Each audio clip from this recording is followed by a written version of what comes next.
सादर सेवा जोहर सर, मैं हरिचंद उरागन और सर मैं पारंपरिक आदिवासी महासभा प्रतापपुर से हूँ सर। तो सर आज आप लोग के यहाँ सभी आदिवासी लोग यहाँ पर एकजुट होकर मतलब कि इस गांधी चौक में क्यों आना पड़ा, क्या कार्य इसका? सबसे पहले मैं अपना परिचय बताता हूँ। मैं गुलाब नाथ फुरसेंगा, मेरा घर रजखेता में है और मैं उस गांव का एक छोटा सा बच्चा जो थोड़ा सा जवान की ओर प्रवेश कर रहा हूँ। मैं बता रहा हूँ कि आज इस आरक्षण जो 32% था उससे 12% सरकार, वर्तमान सरकार ने कम किया है और उसके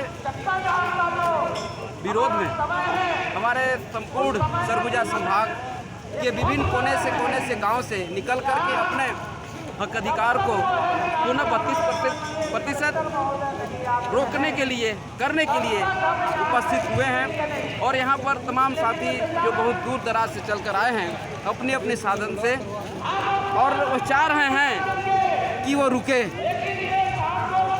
और वो जो अधिकार उनका हक है वो प्राप्त हो।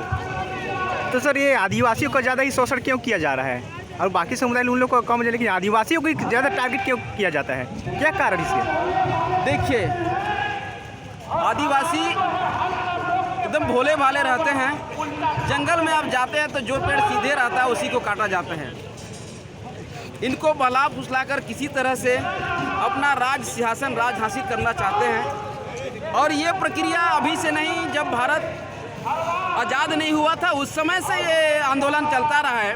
और हर पीढ़ी में हमारे पूर्वजों ने आंदोलन किए, बिरसा मुंडा ने किए, रावण ने भी किया, इसके बाद वीर नारायण ने भी किया, इसके बाद बाबा साहब अम्बेडकर ने किया। अब ये तमाम सारे कोयावंशी इन्होंने भी अपने जल जंगल ज़मीन को बचाने के लिए और जो संवैधानिक अधिकार, जो मौलिक अधिकार है, जो उनका अधिकार ये हमारे पूर्वजों ने अतिरिक्त इस जमीन पर अदा किए हैं। अच्छा। अतिरिक्त मूल्य चुका है, इसलिए उनका अधिकार मिला है। इसको रोकने के लिए इन्होंने आज आंदोलन कर रहे हैं। तो सर आपको क्या लगता है कि ये आंदोलन करने से, इतना भीड़ इकट्ठा करने से क्या हम लोग जो 32 आप लोग जो आरक्षण 32 से 20 हो गया, तो 20 से फिर जो 32 हो सकता है क्या आपके आज तक? संविधान के सरकार के पास वो अधिकार रहता है।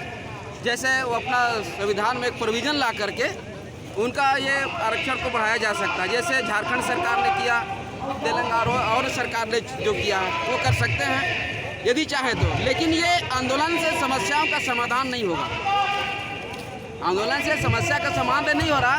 क्यों? आदिवासी 5/1/2011 कैलाश बनाम महाराष्ट्र सुप्रीम कोर्ट का जजमेंट कहता है कि आदिवासी इस देश के असली मालिक हैं। मालिक कभी आंदोलन नहीं करता, मालिक कभी आंदोलन नहीं करता। मालिक के पास अलग लक्षण रहता है। उसके बाद नौकर चाकर तमाम सारे पैसा गिनने के लिए खजांची रहते हैं। तो सर आपके पास उपाय क्या है सर कि हमारे आदिवासी लोग कब तक, आपके आदिवासी लोग कब तक आंदोलन करते रहेंगे? इसके उपाय क्या है? अब क्या करना पड़ेगा कि अंग्रेज ने जब हमारे देश में आया था व्यापार करने के लिए, उससे पहले वास्को डी गामा जो आया 1498 को चला, उन्होंने वो सिर्फ भारत का नाम सुनता था कि भारत को सोने की चिड़िया क्यों कहा जाता है। तो व्यापार करने आया। 1600 ईस्वी में ईस्ट इंडिया कंपनी आई, 1602 में फ्रांसीसी डच इंडिया कंपनी आई, 1616 में डेनिश इंडिया कंपनी आई, 1664 में फ्रांसीसी इंडिया कंपनी आई और 1771 में डेनिश इंडिया कंपनी आई। सबने सिर्फ व्यापार करने के लिए आया और व्यापार करते करते यहाँ पर राज गया। तो अब ये तमाम आदिवासियों को मैं इस माध्यम से संदेश देना चाहता हूँ कि तमाम आदिवासियों को अब उद्योग और व्यापार की ओर जाना पड़ेगा, तभी राज कर पाएगा। इस देश में राज करने के लिए सिर्फ 2 ही रास्ते हैं। पहला वोट के माध्यम से, दूसरा नोट के माध्यम से। वोट के माध्यम से राज करना है तो चुनाव लड़िए, कर लीजिए, और नोट के माध्यम से राज करना है तो उद्योग को कंपनी बनाइए और उसमें राज कीजिए। जो हमेशा जिस अदानी अंबानी क्या करते हैं, उनके पास लोग विदेश वाले क्यों जाते हैं? क्योंकि वो नोट देता है इसलिए। तो आपने बहुत सुंदर, बहुत अच्छा जवाब दिया सर। तो क्या लगता है कि सर ये हमारे जो आप लोग बोल रहे हैं व्यापार की बात की है, तो हमारे आपके समुदाय के लोग व्यापार की भाषा को आप लोग क्या समझ सकते हैं? व्यापार की और कैसे बढ़ाने के लोग क्या काम कर रहे हैं? व्यापार की दूसरे भाषा में बात करो कि खरीदना और बेचना, लेन देन करना ही व्यापार है। मैं आपके पास से 10 रुपया उधार लिया, आप मेरे को कुछ दे दिए सामान, तो वो क्या व्यापार।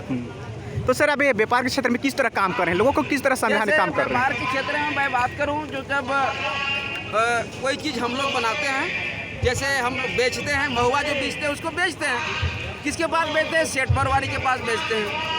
तो सेठ, हमारा जो संसाधन है सेठ परवारी धीरे धीरे उसी 6 महीना बाद रख के पुनः हम लोग के पास उसी को खरीदते हैं महुआ को।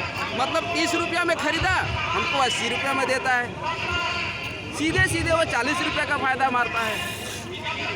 तो हम लोग क्यों ना उस महुआ को एक ब्रांडिंग करके अच्छा सा प्रोडक्ट बना के हम दे सकते हैं। जैसे पहले सरल आटा बनाते थे गांव में, जो खाते थे महुआ, हाँ जी जी। गुड़ नहीं था तो महुआ का रोटी बना के लोग खा करके जीते थे। आज तमाम सारी गुड़ आ गया तो महुआ खाना छोड़ दिए। तो पुनः हमको हमारा जो हम ज़मीन को बचाने की बात कर रहे हैं, तो हमारा पारंपरिक जो चीज़ है उसको भी इसमें जोड़ना पड़ेगा, तब कहीं आदिवासी सफल हो पाएगा। नहीं तो आंदोलन एक बहाना है, बाद बाकी राज सिंहासन सबका अपना है। सर तो आप ये व्यापार की बात किए जो, तो बस आप ये व्यापार की उसका शुरुआत भी हो चुका है कि सर किसी का कुछ काम भी कर रहे हैं कि बस ऐसे ही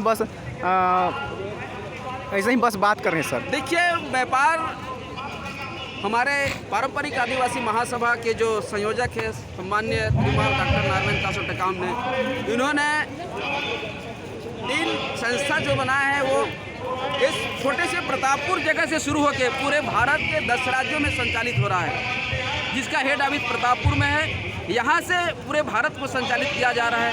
जिसको अधिक जानकारी के लिए आप जो रात एक टेलीग्राम चैनल आता है उसमें जुड़ सकते हैं, और उससे अधिक जानकारी के लिए हर दिन जो वेबिनार ट्रेनिंग होता है उसमें आप जुड़ सकते हैं और उसको बेहतर तरीके से समझ सकते हैं। क्योंकि अभी मैं आप उसको पूछिएगा तो मैं 2 मिनट में पूरे प्लान को एक्सप्लेन नहीं कर सकता। इसलिए सीधा उपाय है, यूट्यूब पुण्यम सुसंगत देखिए, टेलीग्राम में जुड़िए, हमारा पंपलेट पोस्ट हो जाइए। अधिक जानकारी के लिए गूगल में सर्च कीजिए, तीनों संस्था मिल जाएगी, उनके अलग अलग काम करने के लिए वर्कर हैं।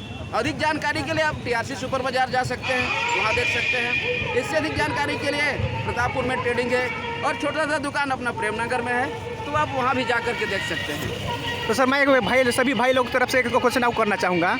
सर आपका व्यापार बोल रहे हैं, तो इसका पूंजी का निर्माण कैसे कर रहे हैं? तो व्यापार कैसे चलेगा सर? तो पैसे व्यापार करने के लिए रुपये की जरूरत होता है, तो आपके समुदाय लोग का व्यापार चलाने के लिए पूंजी का निर्माण कहाँ से कर रहे हैं और कैसे हो रहा है? हम लोग ज़्यादा, हमारे समाज कहते हैं कि पहले हमारे समाज के पास बहुत सारा